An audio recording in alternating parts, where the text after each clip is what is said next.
Juventus mengincar gelandang Tottenham sebagai pengganti Pogba. Dengan Paul Pogba menghadapi skorsing yang lama karena tes anti-doping yang positif, Juventus dapat menggunakan bursa transfer pada bulan Januari untuk memperkuat barisan lini tengah mereka. Beberapa pemain disebut-sebut sebagai kemungkinan pengganti pemain Prancis yang bermasalah itu, namun profil baru kini muncul dari Liga Premier Inggris.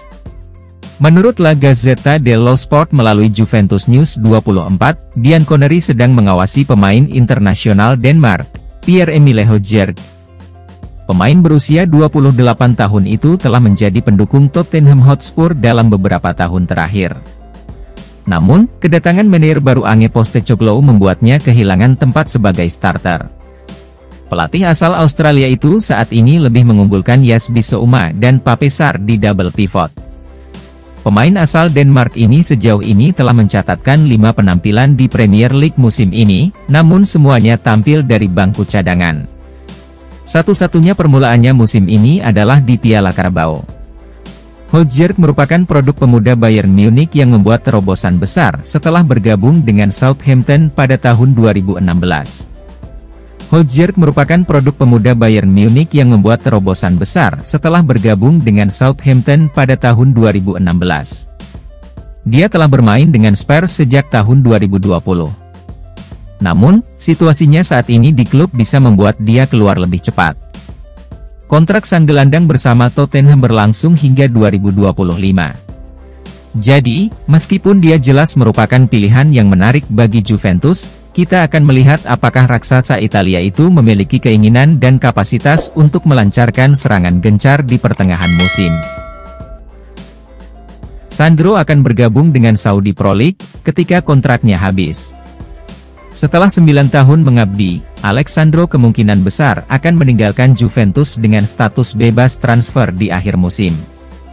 Pemain Brasil ini pertama kali bergabung dengan klub pada musim panas 2015. Ia awalnya membuktikan dirinya sebagai salah satu bek kiri terbaik di dunia. Namun dalam beberapa tahun terakhir, ia terjatuh, dan terkadang terbukti menjadi beban di lini belakang. Namun, pemain berusia 32 tahun itu memicu klausul pelepasan otomatis yang memungkinkannya memperpanjang masa tinggalnya di Turin selama 1 tahun lagi. Namun kecuali ada kejadian tak terduga, Bianconeri akan melihat pemain terakhirnya pada bulan Juni. Menurut La Gazzetta dello Sport melalui Juventus News 24, Sandro kemungkinan akan bergabung dengan Liga Pro Saudi musim panas mendatang, menandatangani kontrak dengan salah satu klub kaya sebagai agen bebas. Beberapa laporan telah menghubungkan bek sayap tersebut dengan kepindahan ke negara Teluk pada musim panas lalu. Namun, transfer tidak pernah terwujud. Namun sebagai pemain bebas transfer, peluangnya untuk mendarat di Timur Tengah bisa lebih tinggi. Sumber tersebut menyebutkan 2 klub Arab Saudi sebagai calon pelamar. Yang pertama adalah Al Nassr, di mana ia akan bertemu kembali dengan mantan rekan setimnya di Juventus, Cristiano Ronaldo. Tujuan potensial lainnya adalah Al Hilal, tempat Sandro akan menemukan rekan senegaranya Neymar. Mantan pemain Porto itu saat ini absen karena cedera. Dia kemungkinan akan tetap absen selama 1 bulan lagi. Juventus ingin menukar Vlahovic. Seperti diketahui, Juventus berupaya menukar jasa Dusan Vlahovic dengan pemain Chelsea Romelu Lukaku pada musim panas lalu. Kesepakatan itu akhirnya gagal, dan pemain Serbia itu tetap di Turin sementara pemain Belgia itu dipinjamkan ke Roma. Kendati demikian, tampaknya Bianconeri juga sudah mencoba menambahkan striker mereka ke kesepakatan pertukaran lainnya. Menurut Tutto Mercato Web, Juventus mencoba memasukkan Vlahovic dalam kesepakatan pertukaran dengan kiper Paris Saint-Germain Gianluigi Donnarumma. Kiper asal Italia itu menjadi incaran lama Bianconeri. Mereka telah mengikuti jejaknya sejak hari-harinya di Milan. Jadi ketika PSG bertanya tentang ketersediaan Vlahovic, Juventus dilaporkan mengambil kesempatan untuk mencoba dan memikat pahlawan Euro 2020 itu ke Turin. Namun seperti yang dijelaskan sumber tersebut, ada 2 kendala yang menghambat rencana si Nyonya tua. Pertama, raksasa Italia itu berpendapat bahwa nilai transfer Vlahovic lebih tinggi dibandingkan Donnarumma, sehingga membutuhkan biaya tambahan untuk menyesuaikannya. Namun juara Prancis itu tidak bersedia memberikan bayaran. Kendala kedua adalah besarnya gaji Gigio. Sang kiper saat ini mengantongi 12 juta euro per musim, sesuatu yang tak mampu ditanggung si nyonya tua. Oleh karena itu, dua alasan ini menghalangi kesepakatan pertukaran untuk dilaksanakan. Sehingga pada akhir sesi transfer, masing-masing pemain tetap berada di klubnya masing-masing. Federico Chiesa layak gantikan Mohamed Salah di Liverpool? Klub raksasa Liga Inggris, Premier League, Liverpool dilaporkan terus mendekati Federico Chiesa di bursa transfer selanjutnya demi menggantikan Mohamed Salah. Liverpool masih terus dihantui pihak Al-Ittihad yang sangat berambisi untuk memboyong Mohamed Salah ke Saudi Pro League di bursa transfer musim dingin dan panas 2024. Selama ini, Liverpool atau The Reds sudah dikaitkan dengan 3 pemain tenar sebagai pengganti Mo Salah. Mereka adalah Federico Chiesa, Rodrigo, dan Rafael Leao. Ternyata, Tim Talk melaporkan bahwa Federico Chiesa dari Juventus sudah ditetapkan sebagai prioritas The Reds untuk mengisi posisi Mohamed Salah. Chiesa memang merupakan pemain yang rentan cedera, khususnya selama membela Juventus. Namun, dirinya tetap sangat menggiurkan di mata manajemen Liverpool. Sehingga, The Reds sudah menyusun urutan incaran suksesor Mo Salah. Pertama adalah Chiesa. Kalau gagal, mereka akan mendekati Rafael Leao dari AC Milan. Leao sendiri dikabarkan sudah bersedia untuk angkat kaki dari San Siro dan gabung ke klub seperti Liverpool atau Real Madrid. Akan tetapi, Milan memagarinya dengan banderol selangit, yakni 150 juta euro tahun depan. Hal inilah yang jadi penghalang Liverpool mendekatinya. Kalau Leao gagal didapat, mereka akan beralih ke pemain Madrid yang bernama Rodrigo, meskipun Rodrigo juga dibanderol mahal. Artinya, hanya Chiesa yang menjadi opsi paling logis sesuai kondisi finansial The Reds. Sehingga, tidak mengherankan kalau mereka menempatkan Chiesa di daftar teratas calon suksesor Mo Salah. Akan tetapi, apakah Federico Chiesa layak menjadi pengganti Mohamed Salah di Liverpool? Berikut kami telah membedah kualitas sang winger. Bila melihat statistik pada musim 2022 hingga 2023 lalu, Mohamed Salah memang jauh lebih unggul ketimbang Federico Chiesa. Bersama Liverpool, Mohamed Salah tercatat mencetak 19 gol dan 12 assist dalam 38 pertandingan di Liga Inggris 2022 hingga 2023. Kemudian Federico Chiesa tercatat hanya mencetak 2 gol plus 5 assist dalam 21 laga di Liga Italia 2023 hingga 2023. Bukan tanpa sebab, pada musim lalu dirinya memang sering dilanda cedera. Namun pada musim baru 2023 hingga 2024, Federico Chiesa mulai bangkit. Dirinya sudah mengemas 4 gol dalam 5 pekan Liga Italia bersama Juventus. Mohamed Salah juga tidak kalah mentereng. Ia masih menjadi mesin gol serta raja assist Liverpool dengan mengemas 6 gol dan 3 assist. Soal kreativitas sebagai winger, Federico Chiesa memang ahlinya. Ia sukses melakukan rata-rata 0,42 assist dan 4,1 shots rating actions, SCA, per 90 menit. Bila melihat kontribusinya dalam permainan, ia melepaskan rata-rata 34,15 operan per 90 menit dengan akurasi 73,3%. Sebagai winger, Chiesa juga ahli dalam hal dribble dengan rataan 4,52 dribble dan kesuksesan sebanyak 2,26 kali per 90 menit. Ia rata-rata membuat 2,22 tackle, intercept dan 1,27 blok di area lawan. Melihat statistik tersebut, memang layak bila Liverpool menjadikan mantan pemain Fiorentina tersebut sebagai target utama pada bursa transfer selanjutnya. Apalagi usia Federico Chiesa masih 25 tahun, ketimbang Mohamed Salah yang sudah 31 tahun. Chiesa sudah pasti masih bisa berkembang untuk menunjukkan performa terbaik. Apalagi Liverpool diasuh oleh salah satu pelatih terbaik di dunia yakni Jurgen Klopp. Di bawah tangan diginya, Chiesa diyakini bisa berkembang melebihi Mohamed Salah. Reaksi Allegri terhadap kekalahan Juventus melawan Sassuolo. Manajer Juventus Max Allegri telah menyampaikan pesan tegas kepada para pemainnya, mendesak mereka untuk menjadi dewasa dan tetap membumi menyusul pengalaman membuka mata mereka dalam pertandingan melawan Sassuolo malam ini. Juventus bertujuan untuk mendapatkan kemenangan lagi untuk mempertahankan awal musim mereka yang tidak terkalahkan, namun mereka dikalahkan oleh lawan mereka. Sassuolo menempatkan Juventus melalui ujian berat dan menang dengan skor 4-2, menandai salah satu hasil paling mengesankan mereka di pertandingan ini. Sebelumnya, Juventus mendapat pujian atas kemenangan mereka melawan Lazio, dan Allegri memperingatkan agar tidak terlalu gembira, menekankan pentingnya tetap tenang karena timnya belum mencapai sesuatu yang signifikan. Tampaknya para pemain membiarkan pujian tersebut mempengaruhi pola pikir mereka, sehingga menyebabkan kurangnya disiplin. Kurangnya disiplin ini terbukti merugikan, sehingga Juventus berakhir di pihak yang kalah dalam pertandingan tersebut. Seruan Allegri untuk bersikap dewasa dan fokus berfungsi sebagai pengingat bahwa konsistensi dan dedikasi sangat penting untuk mencapai kesuksesan dalam jangka panjang. Usai pertandingan, kata Allegri, seperti dikutip Tutto Mercato Web. Hari di mana kami tidak diserang dengan kepala kami. Kami memainkan pertandingan yang mudah terutama dalam fase bertahan, tanpa menyadari bahayanya.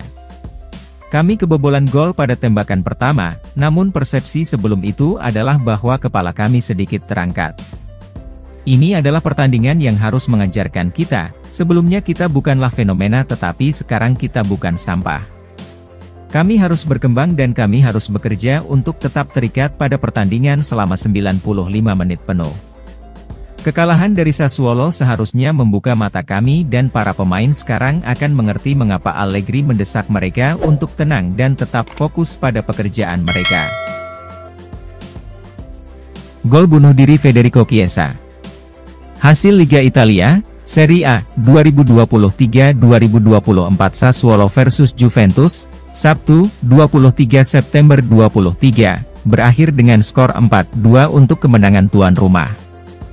Sassuolo berhasil membekuk Juventus usai menang 3-2 lewat gol Armand Lauriente, Domenico Berardi, Andrea Pinamonti, yang dibalas oleh gol bunuh diri dan Federico Chiesa. Sassuolo yang berstatus tuan rumah tampil ngotot sejak pertandingan dimulai. Hal ini juga membuat Juventus tampil mengikuti irama permainan lawannya. Tapi, tim tamu harus dibuat terkejut usai Armand Lauriente justru membawa tuan rumah unggul cepat di menit ke-12 berkat sontekan pelannya. Skor pun berubah menjadi 1-0. Tertinggal dari tuan rumah, Juventus makin meningkatkan intensitas serangan. Hal ini berujung gol penyama kedudukan di menit ke-21 lewat gol bunuh diri Matias Vina yang gagal melakukan blok. Skor 1-1 membuat laga pun kemudian berjalan intens. Sassuolo dan Juventus sama-sama saling jual beli serangan. Tapi Dewi Fortuna berpihak ke tuan rumah di babak pertama ini. Pasalnya, Sassuolo mampu mencetak gol kedua dan kembali unggul lewat sontekan Domenico Berardi. Skor pun menjadi 2-1 dan menutup paruh pertama pertandingan. Di babak kedua, tempo permainan masih seimbang antara kedua tim. Hanya saja Juventus lebih tampil menyerang karena tengah tertinggal. Sassuolo pun sesekali hanya melancarkan serangan kilat ke pertahanan Juventus yang cukup membahayakan gawang tim tamu. Di tengah kebuntuan, Federico Chiesa tiba-tiba berhasil mencetak gol penyama kedudukan Juventus di menit ke-78, usai tembakannya sempat mengenai badan lawan dan menjebol gawang Sassuolo. Tapi 4 menit kemudian, Sassuolo berbalik unggul usai Andrea Pinamonti mencetak gol memanfaatkan bola rebound di muka gawang Juventus. Skor menjadi 4-2. Jelang laga usai, Sassuolo kembali menambah golnya lewat gol bunuh diri Federico Gatti yang menghalau usaha Berardi. Skor pun menjadi 4-2 sekaligus mengakhiri perjuangan Juventus. Alhasil, Sassuolo pun memberikan kekalahan perdana ke Juventus di pekan kelima Liga Italia 2023-2024 dengan skor cukup telak yakni 4-2. Alhasil, Sassuolo pun memberikan kekalahan perdana ke Juventus di pekan kelima Liga Italia 2023-2024 dengan skor cukup telak yakni 4-2. 3 pemain bapuk Juventus yang jadi biang kekalahan. Tampil mengecewakan hingga kalah telak dari Sassuolo di Liga Italia, para pemain Juventus berikut wajib mendapat evaluasi pada laga berikutnya. Dalam lanjutan pekan kelima Liga Italia hari Minggu, 24 September 2023, dini hari WIB, sang tuan rumah Sassuolo sukses mempecundangi Juventus dengan skor 4-2. Bertanding di Stadio Città del Tricolore, gol pembuka sudah tercipta ketika pertandingan belum genap berjalan 15 menit lewat aksi Armand Lauriente. Juventus sempat menyamakan kedudukan lewat gol bunuh diri Matias Vina, namun jelang babak pertama berakhir Sassuolo kembali memimpin melalui sontekan Domenico Berardi. Di babak kedua, hujan gol tercipta di mana Sassuolo sukses memperbesar kedudukan lewat 2 gol tambahan yang dibuat Andrea Pinamonti serta gol bunuh diri Federico Gatti. Sedangkan Juventus hanya bisa membalas 1 gol lewat tembakan keras Federico Chiesa pada menit 78. Dengan kemenangan ini, Sassuolo berhasil merangsek naik ke peringkat 11 klasemen Liga Italia lewat koleksi 6 angka. Sedangkan Juventus melorot ke posisi 4 usai mengumpulkan 10 poin dari 5 pertandingan. Sepanjang 90 menit pertandingan, Juventus sejatinya bisa tampil mendominasi dan mampu ciptakan 15 tembakan. Akan tetapi, ada beberapa bintang si nyonya tua yang bermain kurang maksimal dan jadi biang kegagalan Juventus mencuri poin pekan ini. Lantas siapa sajakah pemain tersebut? Lebih lengkapnya berikut Indosport merangkum serta mengulas. Wojciech Szczęsny. Nama pertama adalah Wojciech Szczęsny. Meski berhasil melakukan beberapa penyelamatan, namun kiper asal Polandia ini melakukan beberapa kesalahan yang membuat gawang Juventus sangat mudah kebobolan. Salah satu kesalahan Wojciech Szczęsny terjadi pada menit ke-12, di mana dirinya gagal menepis dengan sempurna tembakan Armand Lauriente yang akhirnya malah masuk ke gawang sendiri. Kemudian pada gol ketiga Sassuolo pun Wojciech Szczęsny salah mengantisipasi. Bola hasil tepisannya malah tetap berada di kotak penalti hingga akhirnya dimanfaatkan Pinamonti menjadi gol. Serta kesalahan fatal lainnya terjadi di menit akhir saat Juventus sejatinya masih punya kesempatan untuk menyamakan kedudukan. Akan tetapi, passing konyolnya ke Federico Gatti membuat Juventus harus puas pulang dengan tangan kosong. Federico Gatti. Berikutnya ada Federico Gatti. Jika sang kiper sering melakukan blunder dalam melakukan penyelamatan, maka bek asli Italia ini jadi pelengkap mimpi buruk lini pertahanan Juventus. Federico Gatti jadi penyebab terciptanya 2 dari 4 gol yang dibuat Sassuolo pada pertandingan semalam. Dimulai dari buruknya penjagaan terhadap Lauriente hingga sang winger bisa melewatinya dan lepaskan tembakan keras ke gawang Wojciech Szczęsny. Kemudian kesalahan paling konyolnya adalah mencetak gol bunuh diri ke gawang kosong di menit-menit akhir pertandingan.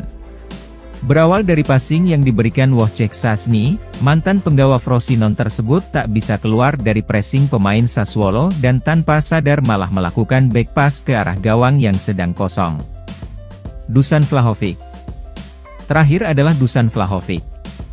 Sang ujung tombak Juventus ini gagal jadi juru selamat timnya meski banyak peluang emas yang didapatkan sepanjang laga.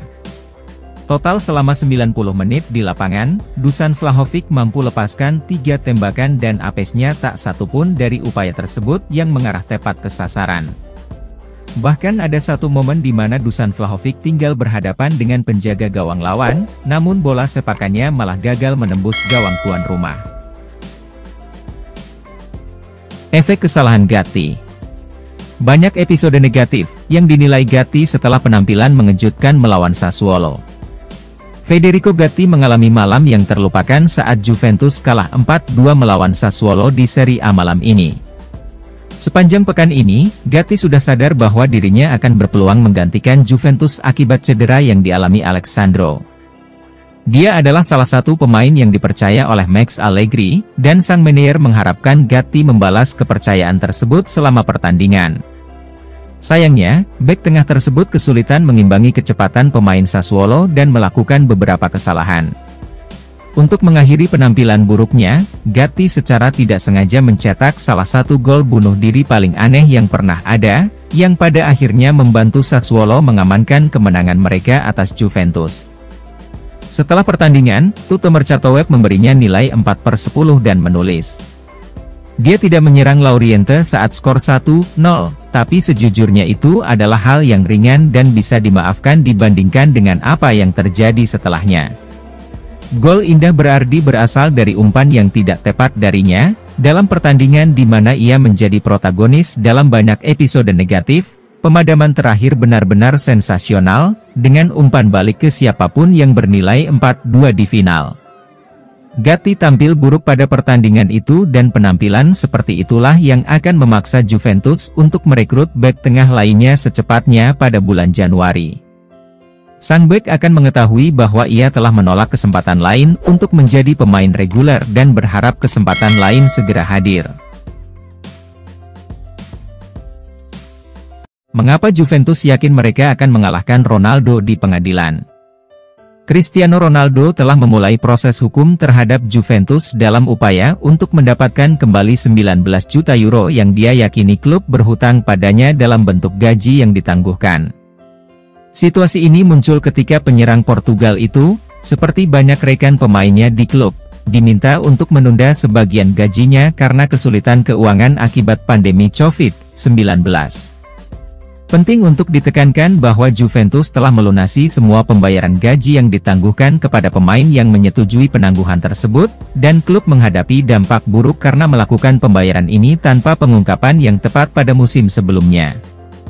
Masalah ini telah diatasi, dan kasusnya telah ditutup, sehingga berpotensi melemahkan sikap hukum Ronaldo dalam memaksa Juventus melakukan pembayaran. Resmi, Alexandro mengalami cedera dan bisa absen lebih dari sebulan. Juventus mendapat pukulan besar dalam hal kebugaran, dengan Alexandro diperkirakan akan absen karena cedera selama beberapa minggu ke depan. Laporan yang beredar kemarin menyebutkan bahwa bek tersebut mengalami cedera saat latihan dan sedang menjalani tes.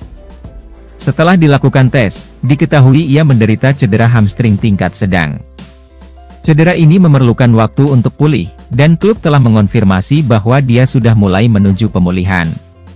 Menyusul cedera yang dialami saat latihan kemarin, pagi ini Alexandro menjalani tes diagnostik di J-Medical yang menunjukkan adanya lesi tingkat menengah pada hamstring paha kiri. Pemain telah memulai proses rehabilitasi dan akan mengulangi tes instrumental dalam 15 hari untuk menentukan waktu pemulihan dengan lebih tepat. Sandro telah pulih dari hampir dijual dan menjadi anggota kunci dari 3 bek kami di musim ini. Namun, sang bek sekarang harus berjuang untuk mendapatkan tempatnya ketika dia kembali dan Federico Gatti kemungkinan besar akan menggantikannya. Cederanya memperlihatkan kurangnya pilihan kualitas kami di lini belakang dan Daniel Rugani adalah bek tengah lainnya di klub saat ini. Apakah Juventus terlalu mengandalkan Chiesa dan Vlahovic untuk mencetak gol musim ini? Federico Chiesa dan Dusan Vlahovic mengawali musim ini dengan cara yang sensasional, yang menjadi pertanda baik bagi Juventus sebagai sebuah klub. Bianconeri senang dengan kontribusi mereka di awal musim. Sejauh ini, Juventus telah mencetak 9 gol di Liga, dan 7 di antaranya. Vlahovic, yang menderita cedera berkepanjangan hampir sepanjang musim sebelumnya, telah mengalami pemulihan yang luar biasa, mencetak 4 gol hanya dalam 4 pertandingan. Chiesa juga sudah mencetak 3 gol, mengisyaratkan koneksi yang menjanjikan dengan manajer Max Allegri. Menyaksikan Juventus musim ini sangat menghibur seperti halnya kunjungan ke kasino ketika Anda beruntung dan menang besar karena Anda telah melakukan semua penelitian yang diperlukan di situs seperti www.slotozilla.com yang memandu Anda melalui opsi terbaik untuk kasino online. Apapun yang terjadi, permulaan Juve telah memberi para penggemar harapan akan musim yang sukses di bawah asuhan Allegri, namun tetap bijaksana untuk tetap berhati-hati pada tahap musim ini. Allegri, yang terkenal sebagai salah satu pelatih terkemuka dalam bisnis ini, telah mengarahkan Juventus melewati masa sulit dalam 2 musim tanpa trofi. Kini, klub sangat membutuhkan trofi, dan setiap pemain di skuad harus meningkatkan performanya untuk mengakhiri kekeringan ini. Penampilan awal Chiesa dan Vlahovic memberikan optimisme bahwa musim ini mungkin akan menandai kembalinya Juventus ke performa terbaiknya yang dominan. Meski bursa transfer relatif sepi, Juventus mendatangkan kembali Arkadiusz Milik setelah masa pinjamannya musim lalu dan dengan bijak menahan diri untuk tidak menjual Moiskin. Keputusan ini telah memberikan mereka salah satu persenjataan menyerang paling tangguh di liga. Namun, jika dilihat lebih dekat pada statistik gol, terlihat bahwa tim sangat bergantung pada kemampuan mencetak gol hanya dari 2 pemain. Pada musim sebelumnya, Allegri secara terbuka mendesak Adrien Rabiot untuk menyumbangkan gol, dan pemain Prancis itu meresponsnya. Namun kini, fokusnya beralih ke Chiesa dan Vlahovic sebagai pencetak gol utama. Meskipun memiliki 2 pencetak gol yang produktif merupakan suatu anugerah, sepak bola pada dasarnya adalah olahraga tim dengan berbagai pertimbangan. Pertama, cedera adalah bagian yang tidak bisa dihindari dalam permainan. Baik Chiesa maupun Vlahovic sama-sama mengalami cedera dalam 2 musim terakhir, sehingga menyoroti risiko ketergantungan yang berlebihan pada mereka. Kedua, setiap pemain, apapun performanya, mungkin menghadapi masa sulit yang berlangsung selama berminggu-minggu dalam satu musim. Dalam periode seperti ini, memberikan kesempatan kepada pihak lain untuk mengambil tindakan adalah hal yang penting, dan jika tidak ada pengganti yang mampu, mencapai hasil yang konsisten akan menjadi sebuah tantangan. Meskipun kita tidak boleh mengutak-atik formula kemenangan jika tidak perlu, akan lebih bijaksana jika kita mulai memberikan lebih banyak waktu bermain kepada Keane dan Milik sejak awal pertandingan. Strategi ini akan lebih mempersiapkan mereka untuk mengambil alih kendali ketika pilihan utama kami tidak tersedia, memastikan Juventus lebih seimbang dan tangguh sepanjang musim. S1 Pronunciation Kenie dan Kostic akan bermain sebagai sayap melawan Sassuolo. Weston S1 Pronunciation Kenie dan Philip Kostic membuat awal yang baik untuk Juventus dalam pertandingan terakhir mereka melawan Lazio, dan penampilan mereka mungkin membuat mereka terus mendapat tempat di tim. Kedua pemain telah mengalami semacam kebangkitan. S1 Pronunciation Kenie dikabarkan akan pergi pada jendela transfer terakhir tetapi telah berjuang untuk mendapatkan kembali kepercayaan Meunier. Kostic awalnya kesulitan mengamankan waktu bermain di awal musim, namun sejak itu ia kembali mendapatkan posisinya di tim dan menunjukkan kualitasnya dalam pertandingan melawan Lazio. S1 Pronunciation Kenie menunjukkan keserbagunaannya dengan bermain sebagai bek sayap dan beradaptasi dengan baik pada peran tersebut. Kemampuannya unggul di berbagai posisi menjadi salah satu alasan Max Allegri menghargainya. Pengalaman Kostic memberinya keunggulan dibandingkan Samuel Iling Junior dan Andrea Cambiaso di sayap kiri, semakin memperkuat tempatnya di Lineup. Pengalaman Kostic memberinya keunggulan dibandingkan Samuel Iling Junior dan Andrea Cambiaso di sayap kiri, semakin memperkuat tempatnya di Lineup. Menurut laporan dari Tutto Juve, Allegri sedang mempertimbangkan gagasan untuk mempertahankan kedua pemainnya di sayap untuk pertandingan mendatang melawan Sassuolo. Juventus menyadari pentingnya mengamankan kemenangan dalam pertandingan ini, dan Allegri mungkin memilih stabilitas daripada melakukan perubahan yang tidak perlu yang dapat membahayakan peluang mereka untuk menang. Tim yang menghadapi Lazio tampil baik dalam fase menyerang dan bertahan pada pertandingan tersebut, dan kami berharap mereka akan tampil baik jika kami mempertahankannya pada pertandingan ini. Namun, keputusan akhir ada di tangan Meunier, semoga dia mengambil keputusan yang tepat dan kami bisa meraih 3 poin lagi. Alex Sandro mengalami masalah paha saat latihan saat Juventus menunggu hasil tes. Juventus berharap Alex Sandro tidak mengalami cedera berarti setelah sang bek mengalami ketidaknyamanan paha saat latihan hari ini. Sandro telah memainkan peran penting sebagai anggota 3 bek Bianconeri bersama Danilo dan Gleison Bremer, memberikan stabilitas pada pertahanan. Akibatnya, kehilangan dia karena cedera pada saat ini akan jauh dari ideal bagi klub. Cedera adalah bagian tak terpisahkan dari sepak bola, dan tidak jarang pemain menghadapi kemunduran seperti itu. Menurut laporan dari Tutto Juve, Alex Sandro mengalami ketidaknyamanan pada pahanya selama sesi latihan hari ini. Klub mengambil pendekatan proaktif dan diperkirakan akan melakukan serangkaian tes pada Sandro dalam beberapa jam mendatang untuk menilai sejauh mana masalahnya dan menentukan durasi potensi ketidakhadirannya dari lapangan. Sandro berharap masalahnya tidak serius dan dia bisa segera pulih agar bisa bermain untuk Juventus di pertandingan mendatang. Sandro telah menjadi bagian integral kami meskipun kami hampir menjualnya musim panas lalu. Jika dia mengalami masalah serius, itu akan membuat kami tidak nyaman karena dia adalah salah satu pemain terbaik untuk perannya di liga. Kemitraannya dengan pemain lain di lini belakang sedang berkembang dan penggantinya mungkin kesulitan menemukan chemistry dengan Danilo dan Bremer. Tetapi jika dia tidak bisa bermain, kami tidak punya pilihan selain mempercayai back lain. Juventus sedang berbicara dengan Lilian Thuram mengenai putranya. Juventus sedang mengintensifkan pengejaran Khéphren Thuram dan mungkin bertujuan untuk mengamankan jasanya untuk skuad mereka di jendela transfer Januari mendatang.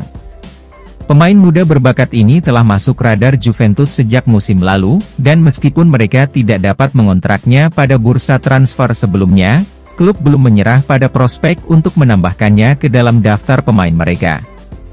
Di balik layar, Juventus sedang aktif berupaya mendatangkan Thuram ke klubnya, dan menurut laporan dari Tutto Juve, mereka saat ini sedang melakukan pembicaraan dengan sang ayah, Lilian Thuram.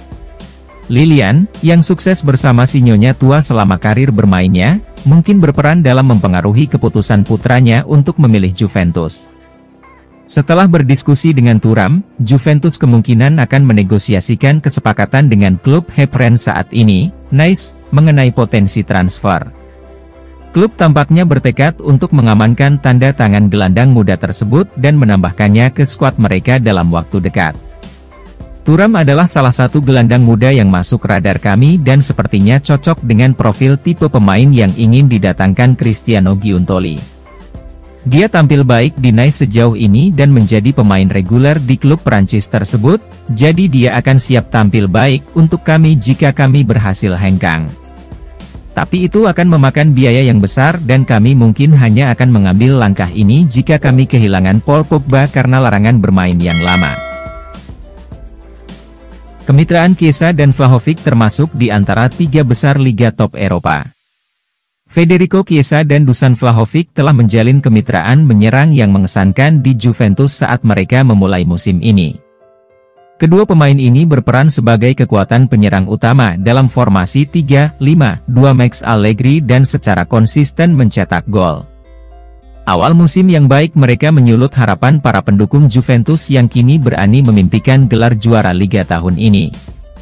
Bersama-sama, mereka telah mencetak total 7 gol yang luar biasa di awal musim. Menurut laporan dari Tutto Mercato Web, penghitungan gol ini menempatkan mereka sebagai dua pencetak gol terbanyak ketiga di musim ini.